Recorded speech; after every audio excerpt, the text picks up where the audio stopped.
Good morning and welcome to Legislative Committee on Administrative Rules. Today, Thursday, January 16th, 2025. Before we get started, go around and do introduction. Good morning, I'm Damian Leonard from the Office of Legislative Counsel. Seth Baumgartz, still representing Manchester, Arlington, Sunderland, Sandgate. Good morning, Senator Dave Weeks, representing Rutland County. Morning, Carol Odie, representing Farnham North End of Burlington.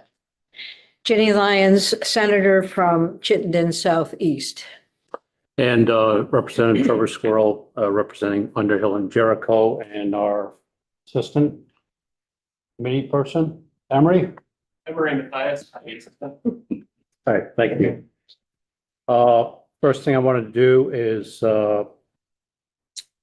ask for a motion to approve minutes from January 9, 2025. It's been moved by Representative Odie. Any discussion? Seeing none, all those in favor, please say aye. Aye. Opposed? Okay, thank you. We're expecting at least one more member to show up in a few minutes, apparently a truck issue. And we have two members that sort of transitioning away from the committee and they're not present today. And I don't know whether they're going to show up or not. So proceed with the notion Representative Higley be joining us. But I want to make a change to the agenda before we get started on the rules for us. We had two motions for adoption deadline extension with adoption deadline extension requests. So I'd like to take those two first and then vote. They should be pretty straightforward. And then we'll get into the rules without objection. Okay, thank you. So what we'll take up first is related to Rule 24P20. Oh, by the way, is Ashley Johns on? Yes, she is. Okay. I am. Ashley, you want to speak to your extension? Yes, thank you so much for hearing from me today. My name is Ashley Johns. I'm a staff attorney with the Agency of Human Services. This is the request for extension of adoption timeline for the rule on agency designation. I will say in my extension motion, I made an error. I requested 30 days, not considering the fact that the committee needs 45 days and then the Secretary of State needs 30 days to adopt the rule. We are scheduled for presentation of the rule to the committee on February 6th, 2025. So we are still requesting an extension, but it would obviously need to be longer than February 28th of 2025. Otherwise, I will be back in front of the committee again at that point requesting an additional extension. Okay. This rule was vetted by a myriad of external stakeholders. It was presented to them seeking their comment. It's a lengthy rule. It has not been updated since 2003, which is part of the reason for the delay in going through the full rule again after we received approximately 38 comments during that comment period and making edits in conjunction with what those stakeholders had requested. Okay, thank you. It is possible we may be meeting on January 30th, so keep that in the back of your head. Okay. All right. Committee, any questions, comments? I have a motion, please. So I would be willing to make the motion, but to what date? Well, the most to 28th, January 28th. Yeah. Okay. Or 45 day, no, the adoption period, not the review period. Yeah, Ashley, let's, so what date are you looking for? Because you said you feel like you might need beyond the 28th, but our review period will end, assuming we don't go to a second hearing. The committee will finish its review when they have the hearing on your rule. So it's really just Secretary of State adoption and filing. So do you have a sense of how much time you'll need? I would say if the committee meets, it could be, you mentioned the 30th or February 6th. We would be looking just into March. So maybe the end of March, that would give us enough time to respond to any comments from Lcar if edits needed to be made. and then have that 30-day period for the Secretary of State adoption? So she's asking for the end of March. Let's pick a date. March 31st? Okay. March 31st. So that'll be the change. That extension until Yeah. March 31st. Are you making that motion? Yes. Okay. Yeah, yeah. So, Senator Bongartz or Representative Bongartz has made that motion. Any more discussion? Okay, all those in favor, please say aye. Aye. Aye. Aye. Opposed? Okay, thank you. Thank you. Okay, next up, we have, again, another, extension request, Rule 24, P21, Recovery Services Organization Certification Rule. Natalie Wheel, would that be correct? It's Natalie Weil. Weil. Okay. All right, you're up. Wonderful, thank you. Just one members. Natalie, we're having some trouble with the audio. Sorry, I think that there was a reoccurring problem. I'm so sorry. Can you hear me better now? It's still muddled. I'm gonna talk right into my laptop with this advanced luxury thing.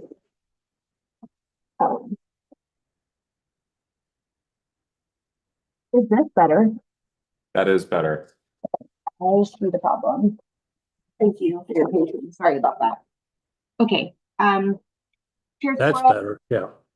committee members, thank you for your time today. My name is Natalie Weil, and I'm the policy advisor for the Department of Health. And I'm here today to request to extend the deadline for the department to adopt the Recovery Service Organization certification rule, because though the department complied with all the filing requirements, the rule was not included on the agenda for the January 16th, 2025. We're losing you again. Oh, okay. I'm just gonna talk into my laptop, which will look silly.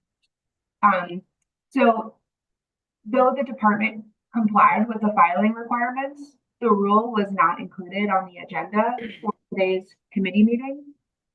So absent an extension granted by the committee, the rule will be pending for 1 day longer than the 8 months by the time the committee meets again on February 6th. So for this reason, the department requests that the committee grant an extension pursuant to 3 VSA 843C and permit the committee to consider the adoption of the rule at its February 6th meeting. Would Natalie, would a 1 month extension work for the department? Yes, a 1 month works for the department. If you do meet at the end of January, that could also work for us. We're ready to present as soon as the committee's been given time to review the rule.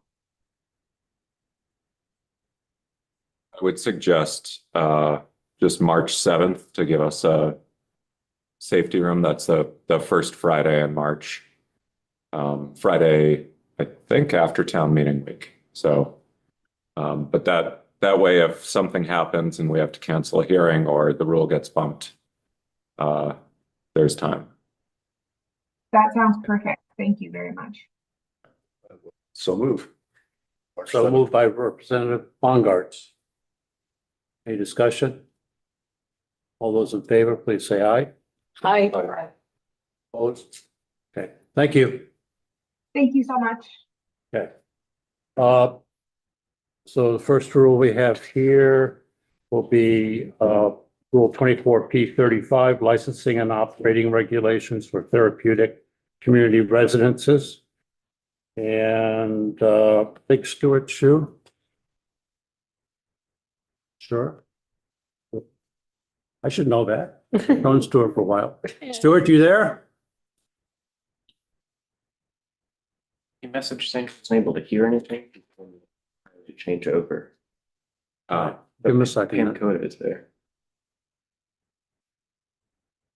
Pam, can you hear us? Pam Lakota? Yes, I can. I guess Stuart's having some challenges. It might be, let me check my email, see if I got a message. He has no sound, is what he's saying. You okay now, Stuart? Good morning, folks. I don't know if you can hear me. I can't hear anything that's happening in the room.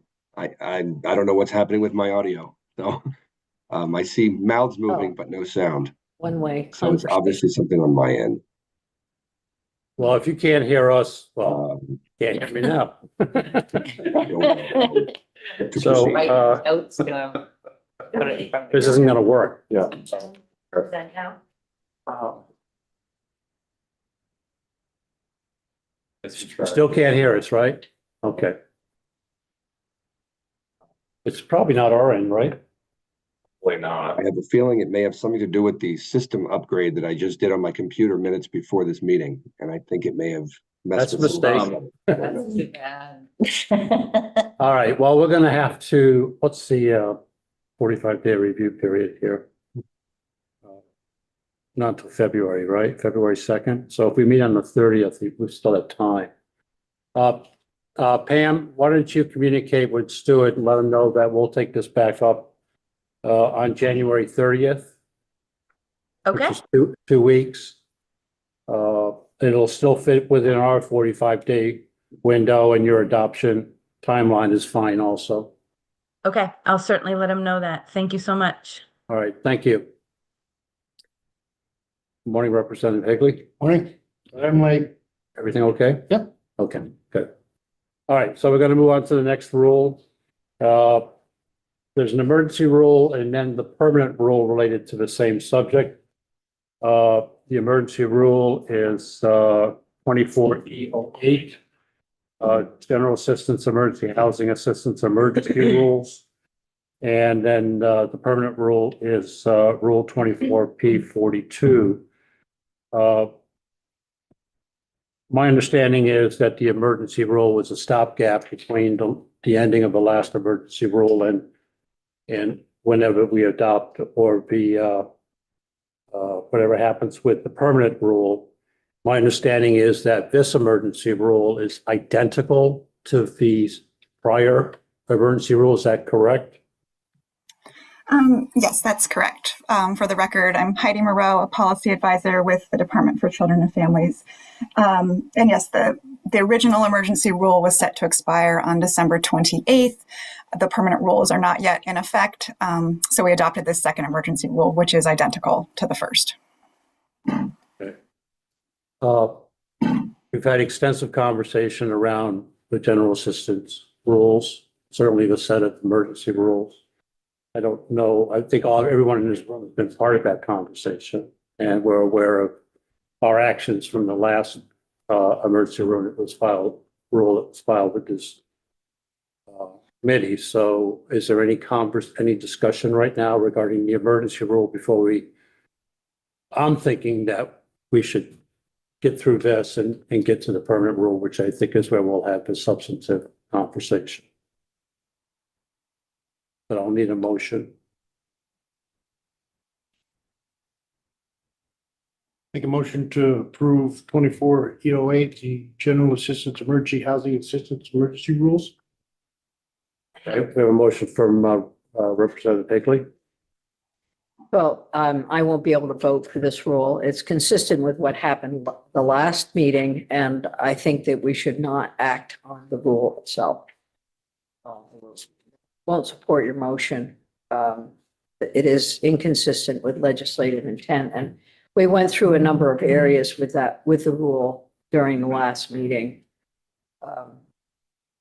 And it unfortunately hasn't changed. So having people spend down money, having an eligibility requirement that includes economics, shifting people out when they're in a facility, all of those things really contribute to my not understanding how this corresponds with the legislation we passed, Act 113. It's not consistent. How did we handle this the last time? Because we didn't actually approve the last time, did we? Yeah, what we did the last time, and if you want to fill in more detail, Mike turn to either Ledge Council, the Sports Committee, or Hayes. McGlynn here. We decided neither to approve or object, if you remember, given the issues that Senator Lyons is speaking. Can I put a substitute motion in to neither approve nor object to the rule as presented? And that I'm asking the presenter of his. Absolutely, Okay. yeah. There's a motion. I to move would things along. I would put that motion in. Any additional discussion? Okay, so what's the first vote? So the vote would be, so the motion is to neither approve nor object on the emergency rule, which is 24E08. That motion then, okay. Yep. So I think you've withdrawn your motion. Yes. And so we have a new motion on the table. And so you can just vote on that motion and then move on to the permanent rule. Is there any reason to hear from Ledge Council at this time? I'm happy to speak. I can speak on permanent rule, whichever. I'll wait for the permanent rule. I suspect that the same conversation will happen. Yeah, I know. Okay, any more discussion? All those in favor of the substitute motion from Senator Lyons, please say aye. Aye. Opposed? Okay, thank you. So we'll move on to the permanent rule, which is 24P42. And we have Heidi Moreau again for the department, and we have a couple other folks that wish to speak to this rule. So Heidi, it's all yours right now. Okay, thank you.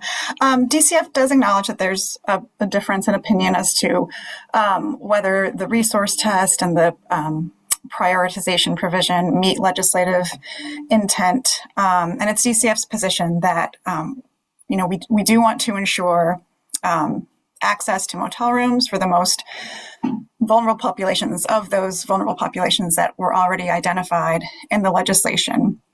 And we're interested in hearing from the legislature on ways to do that. We understand that the Emergency Housing Task Force is submitting recommendations, and we will be hearing more about this. But at this point, it is the department's position that with the very limited supply of motel rooms and the great demand, that we want to create opportunities for those very vulnerable households to have an opportunity to access a room, which is why the permanent rule did not change those provisions from the emergency rule. Ready? Before we get, if I may, we have two chairs of committees of jurisdiction that responded to this, and we have one that's present, Senator Lyons.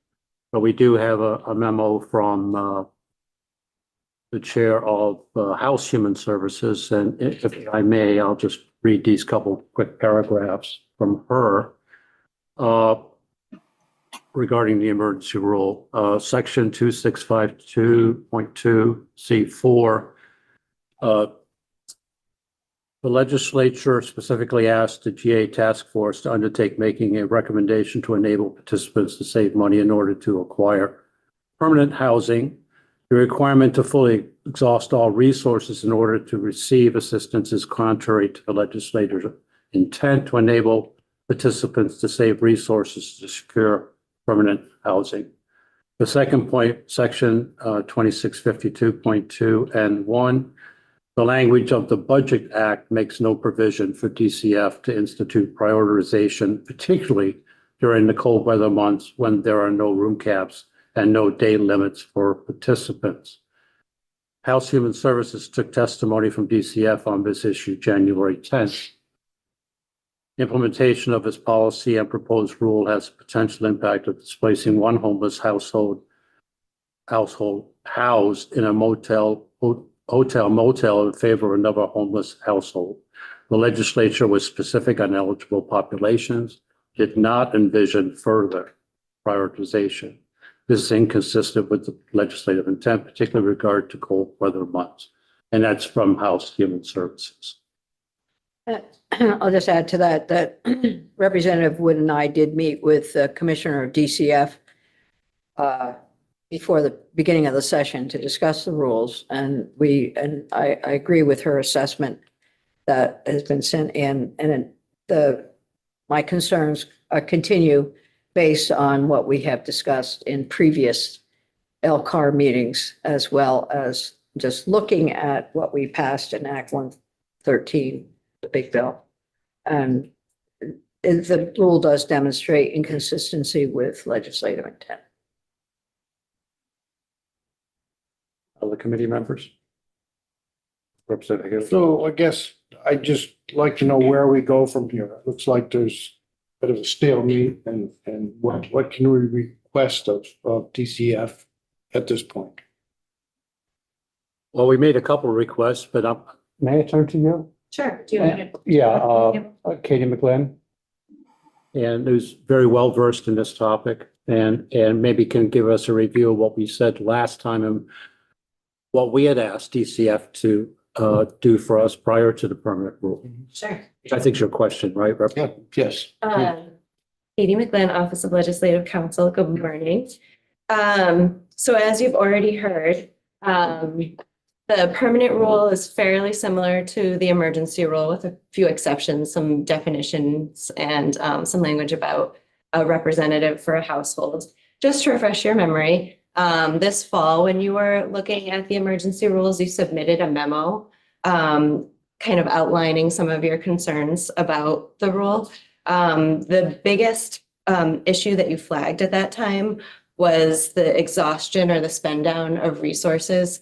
We talked about how in previous iterations of GA emergency housing, the populations that were served were divided into two groups. One group had a resource spend down, the other didn't. This iteration of GA brings those two populations together and treats them the same. And so the statute didn't say anything about a resource spend down. And in the absence of that, DCF decided to have a resource exhaustion spend down. I want to be clear in saying the fact that the statute is silent is a statement of fact. It's not an endorsement or a comment on legislative intent. The statute doesn't say anything about resource spend down. In your memo, you suggest that the issue of the resource spend down is contrary to legislative intent. So you flag that. And then you also raise a different issue in your memo, which is that some of the communications and notices to households perhaps hasn't been as clear as it could be. And you ask for Lcar when they bring their permanent rule you ask DCF when they bring their permanent rule to discuss a little bit more with this committee about what they've done to improve that communication. So those were two pieces that you flagged back in the fall as future next steps. And then I should say, you have all had a chance to read the comments on the permanent rule. The issue of resource exhaustion was raised again, as were issues with the priority groups. Again, those are two pieces that were not addressed in the statute. What the question before you is going to be is does this meet legislative intent? It's always easiest when there's language in the statute to determine what the legislative intent is. In the absence of that, we would look to what happened in the committee process and what happened on the floor. And Lcar also has a process for obtaining legislative intent from policy committee chairs. So I think that's where things stand at this point. Thank you, Katie. Any questions, Katie?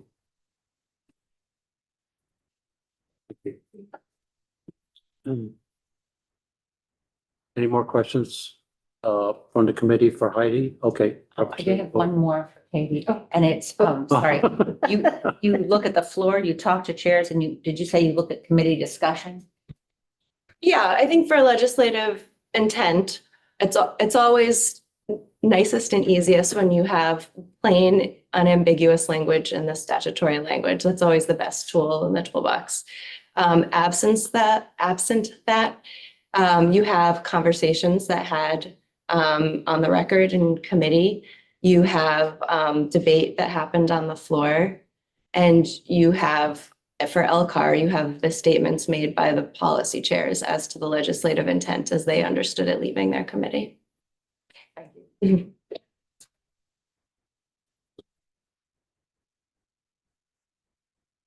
Okay, again, any questions for Heidi before we move on to other witnesses? Okay. Brenda Siegel, who is Executive Director with End Homelessness Vermont.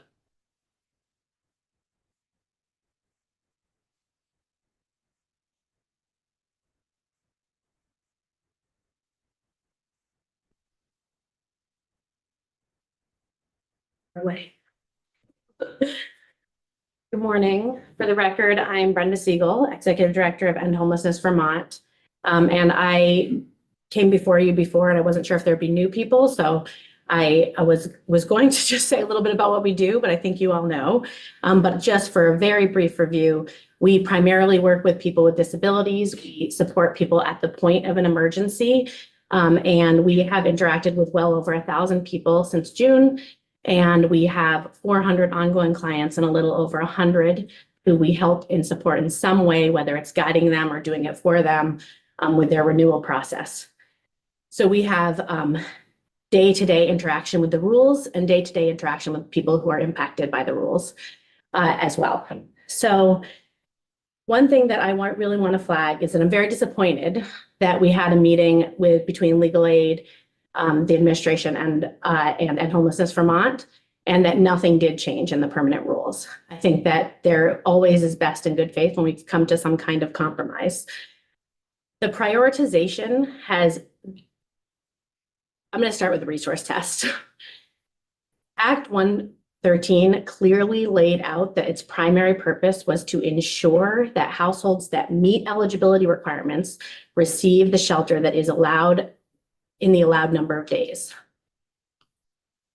Archaic requirements around resource tests create a huge barrier for people. We had a client at one point who was leaving the Brattleboro retreat, who had been in the Brattleboro retreat for 2 months, and therefore had not spent their Social Security for 2 months.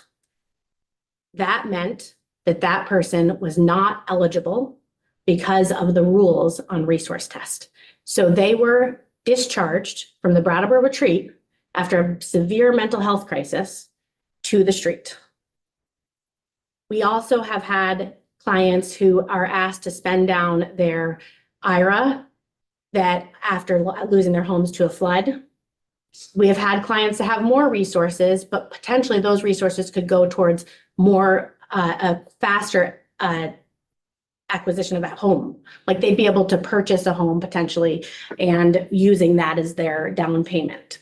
But instead, they had to spend down their resources, and now they have been in the hotel and do not have any way to get out of the hotel program because they have nothing else. And we also see this every single day with people who have $200 or $300. And it is really whether or not somebody is aware that these people have these resources or not, as to whether or not it impacts them. And so that also impacts people who have have more education and potentially grew up with privilege. So they understand how to navigate rules. And that doesn't mean that they're saying something that is not true. It means that they may pass their money on. Does that make sense? Okay. Can you reiterate that? Yes. Didn't make sense. So we never know what happens. Well, I'm going to say that right now. We might have someone who lost their home, who have some resources, and they know that they can't have those resources. So they give those resources to a family member. And that family member can have those resources. And the family member can do whatever they want with the resources at that point. Sometimes that family member will spend it. Now this person doesn't have it. Sometimes that family member will keep it until the person is housed. But that means that they do not actually have access to the resource if they are not allowed to have it during the hotel. That means that they are calling us and asking for food. They are calling us and asking for money for gas. They are calling other providers and asking for support with other pieces of this. They do not have access to that money anymore. And ultimately, that's causing a much greater burden for people experiencing homelessness and for providers who I'm going to tell you probably 4 or 5 times right now are drowning. And that includes us. We are drowning in our work.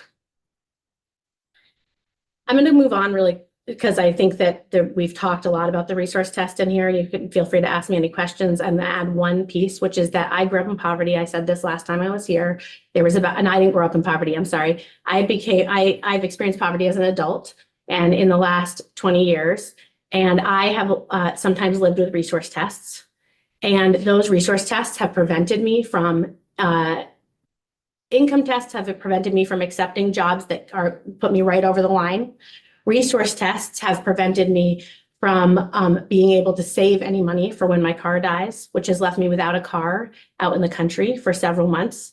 It has left me in terrible situations where I didn't have food for a long time and where I was feeding my son and not myself.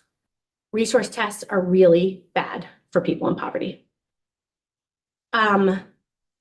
And I don't love talking about that part of my life. And so I share that with you because I think it's that important. I want to also talk about the prioritization that got flagged today. We have many clients under the age of 50 who are now not able to renew their voucher until after noon on the day of their voucher. That means that they have to be savvy enough, or they have to not have a disability that prevents their communication in order to communicate with the hotel and hope that the hotel will let them stay after checkout, because they can't renew early the 10 days in advance that everyone else can renew, and they can't renew until after checkout time. We have a client who is 48 years old, who has liver failure, heart failure, and lung failure, who is on oxygen. And while he was outside his you heard me say that this was going to be catastrophic for people. So this is, I guess, a trigger warning. His oxygen dropped below 60 in the time that he was outside, and eventually on the last day he was outside to 48. And it's a miracle that he's alive. We really struggled to get him back inside, and now every single renewal, we can't help him until afternoon on the day of the renewal. And he is fighting for his life. He needs a liver transplant, and in other ways, he's doing everything that he can. That is one example. We also have 2 clients who have actually, we have more than 2 clients. We have 3 clients who have severe schizophrenia and are under 50. Processing through a renewal is extremely hard for them, and now it can't be done till afternoon. They are at risk of losing their shelter every day. It doesn't make us more safe as a community. It doesn't make communities more safe, and it doesn't make them more safe. And so it is not the right way to go. It also is not in the law. The law laid out eligibility, and it did not say that some people would be prioritized over others. Every person in that group was considered vulnerable. So I can tell you more about the prioritization if you have any questions about how that actually plays out on the ground. But it is not actually opening any hotel rooms for the most part, because for the most part, we're working really hard. Everyone is working really hard, all the providers with hotels and with the clients, to make sure that the hotels know that they can't renew till afternoon. So it's not doing anything productive, but also when we heard from the administration during the emergency rules, they said that it was because of the room cap, that they had to do this prioritization because of the room cap. And now they have implemented the prioritization in the winter months, in the cold weather months.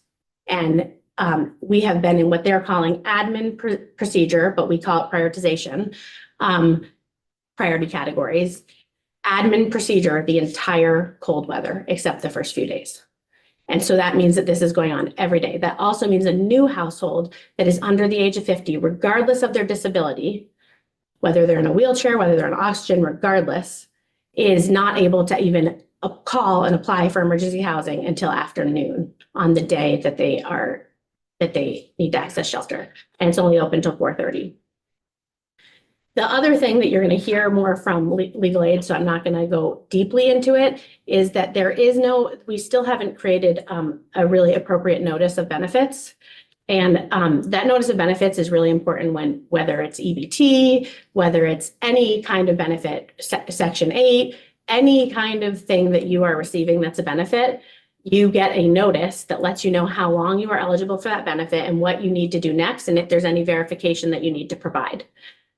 You can ask for a benefits letter, but if you don't ask for it, you don't get it. And so that benefits letter, especially for people who have a learning disability or have providers who are really supporting them, or for people who have extreme other kinds of disabilities, those benefits letters are critically important to people who are receiving this. How are they supposed to know what they are supposed to do if they are told it on the phone in a moment of crisis, and then they're supposed to remember it before their next renewal? I don't know if perhaps people haven't experienced crisis who are creating these rules, but when you are in crisis, your head is spinning. That is not, you have to have a document where you can go back and say, I know they said something. Let me look at that something and see what happened. If you don't have, for our clients, we have 3 staff who are working with these over 400 clients ongoing. We talk to them sometimes 4 or 5 times a week, if you can imagine. We are working some of us are working 7 days a week, and we are working after hours, and we are having to explain things that should not be ours to have to explain. And we are working really hard to get these people into housing, and sometimes successfully. But the higher the hurdles, the higher the barriers, the higher the access becomes, the less time we have to help people get into housing. And so I'm going to end on this success story, which is that we have a client who was outside because we couldn't find a wheelchair accessible room in June. The Boston Globe did an article about him. He was outside. He's immobile. He can move his arms a little. He needs care. He was not getting the care he needed, so he's being removed from hotel after hotel after hotel because he needed more care. We finally got him into a hotel in Rutland. We finally got him the care that he needs. He has care 7 days a week now. Because he now had care 7 days a week and we weren't in the perpetual crisis mode, we were able to work through some complications with his Section 8 voucher, because he was being prevented from a Section 8 voucher because he was evicted due to his disability. We worked through those complications with the Rutland Housing Authority. He now is approved and moved up the list for that. We worked with the landlord in order to get the landlord to retrofit the apartment. The landlord has retrofitted the apartment. It's still taking us months to get through that process because of his disabilities. But the only thing that freed us up to do that, and I want to say he ran out of his 80 days on September 28th, and some organizations were able to pay for him. So he did not become dysregulated like most of our clients. And so through that 3 months, we were working on getting him into housing, and now he will get permanently housed. And this is someone that I was asked multiple times a year ago. So is he just going to languish in a hotel until he dies? Because there's no solution for him. And I was like, we're going to try. Well, now he's going to get into housing, but that housing was because we reduced barriers, not because we increased them. Thank you, Brenda. Any questions for Brenda? Okay, thank you. Next, we have Leah Burdick, staff attorney for the Elder Law Project. Thank you, committee members. Can you hear me okay? Yes. Great, thank you. Hello, my name is Leah Burdick. I'm an attorney at the Elder Law Project at Vermont Legal Aid. And we echo Brenda Siegel's comments and concerns regarding the access to this very important program for people with disabilities, people with various cognitive issues, people with significant barriers to accessing the program due to the administrative hurdles that these rules seem to put up. Brenda highlighted many of the things that I was going to talk about, so I will be brief. I think the committee has wrestled repeatedly with the resource exhaustion requirement, and we strongly object for many of the reasons as already stated. The resource exhaustion requirement is not in the law, and it traps people in a horrible vicious cycle of poverty from which they cannot escape. I don't understand how people are expected to transition successfully out of this program when they have nothing. So we strongly object to the resource exhaustion rule. Secondly, the inconsistent communications with participants when they receive a grant is, as Brenda noted, extremely problematic, especially for those participants with disabilities. And as she noted, for people who are trying to help, providers need this information in order to anticipate and plan for their clients. And if they're having to call every single time to get the information, it is just a waste of everyone's time. My understanding from the public documents put out by the department, including one of their training manuals as published in September of 2024, notes that when a client calls and requests, if they have the wherewithal to request the nights, the counts that they're eligible for, that DCF is supposed to print out the hotel authorization PDF form that is required for the motel to get paid. So it strikes me as a simple solution here. If that hotel authorization form is a required part of the authorization process, why can that not simply be generated automatically and emailed to the client as just part of the process of approving the grant? And then I do want to point out too that the lack of notice of approval would, as Brenda noted, a lot of people in this program are experiencing trauma. They're being re-traumatized by not knowing if they have shelter and when they will be removed, when they lose their days. Agency of Human Services has a very thoughtful and well-written trauma-informed policy that each department is supposed to follow.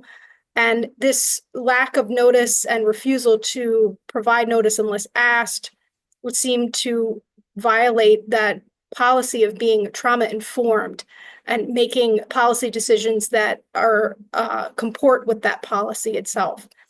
And just to note, the last thing I'll say is the emergency rule being essentially reissued at the end of the 180 days would seem to violate the statute that talks about how long emergency rules can remain in effect. So we do want to just point out that the emergency rule just being reissued at the end of 180 days would not seem to comport with statute. Thank you. Thank you. Any questions for Leah from the committee? Representative Higley.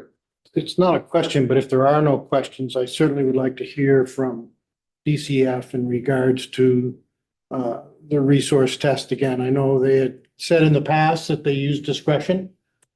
I'd like to hear a little bit about that, and also the process for folks that are off the list for motel voucher and the help to get into a shelter.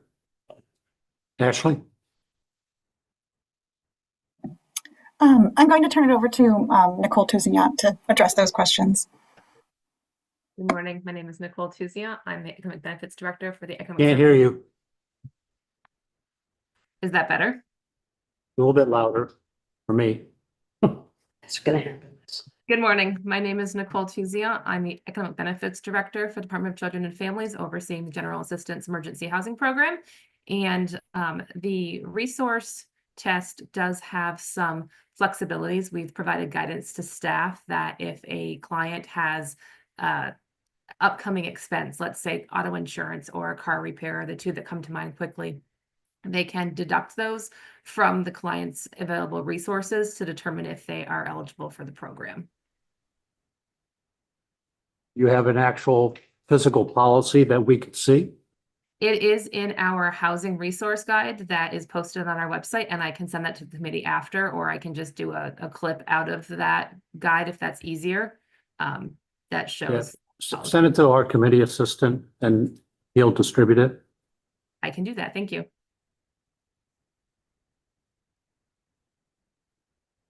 We have a member that needs to go to committee. We're bumping up against the 9 o'clock timeframe. This is when we're in session, we run into these issues.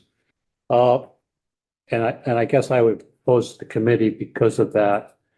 And as a substitute committee member, because the committee of jurisdiction, that we postpone any additional action on this rule until our next meeting on the 30th. Emergency rules in place right now, and our 45-day review is not up until the February. So we have the opportunity to do that, and I'd like to be careful about how we address this issue. It requires more conversation than what we have time for at this point. But without objection, I'd like to do that. Thank you. Anyone? Okay. And I want to say thank you to everyone that's participated in this conversation. I know this is challenging and meant for everyone involved, including DCF. I want to acknowledge that. I have to say, as chair, I'm a little disappointed that we didn't get some acknowledgement, I guess, in terms of the permanent rule of the concerns that this committee raised and committees of jurisdiction raised. So I'll leave it there at this point, and we'll take up this conversation. So, any other comments, questions, concerns? Okay. Thank you, Ashley. Thank you. I'm sorry, Nicole. I appreciate that, and I appreciate Brenda and Leah participating today. So we'll meet again. This will be the first item on the agenda on the 30th. So you know that. So we make sure we have time to have this conversation. With that, we'll be meeting adjourned. Thank you.